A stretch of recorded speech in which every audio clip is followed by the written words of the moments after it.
What's up, y'all? Today I decided to do some commentary since I'm bored. So let's check this video out.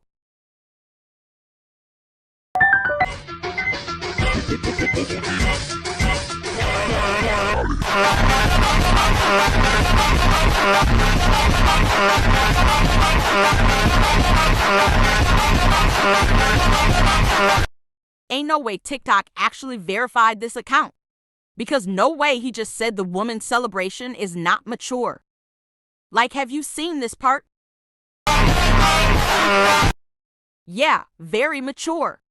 And this clown saying jumping up and down and dancing is too girly and not mature. Like, can we stop the gender wars? Only second graders do that. And I swear I might be attacked for this. And yeah, I guess that's all I can say. But y'all are not mature.